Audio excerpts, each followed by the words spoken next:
일본 후쿠시마 오염수 해양 방류가 주변 환경에 미칠 영향 등에 대한 검증 작업에 나선 국제원자력기구 IAEA가 5번째 중간 보고서를 내놨습니다.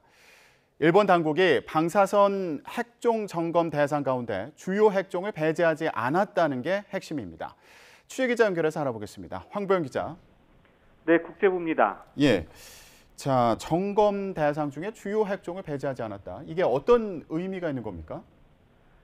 네, 반드시 점검해야 하는 주요 방사선 핵종들이 있는데 일본 당국이 이들 핵종을 점검 대상에서 빼진 않았다고 평가한 겁니다. 즉, 꼭 점검해야 하는 걸 빼놓지 않고 점검하고 있다는 얘기도 풀이되는데요.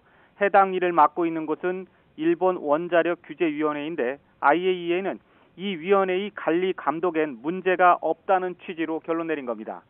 IAEA는 후쿠시마 오염수 처리 과정을 감독하는 일본 원자력 규제위원회 활동을 직접 살피고 평가한 내용을 이번 5차 보고서에 담았다고 소개했습니다.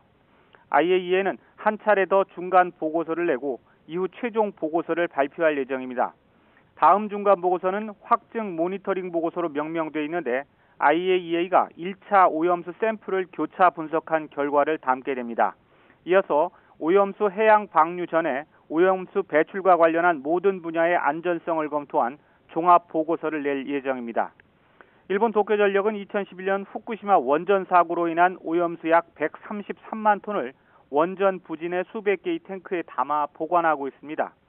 이 오염수는 자체 정화 시설을 거치게 되는데 그럼에도 방사성 물질인 삼중수소는 남습니다. 일본 정부는 바닷물을 섞어서 삼중수소 농도를 자국 규제 기준의 40분의 1 수준으로 희석해 방류할 계획입니다. 이에 대해서 삼중수소가 포함된 오염수가 해류를 타고 전 세계로 돌면서 해양 생태계와 인체에 악영향을 미칠 수 있다는 우려가 커지면서 우리나라와 중국 등 인접 국가들에서 반대 여론이 높은 상황입니다.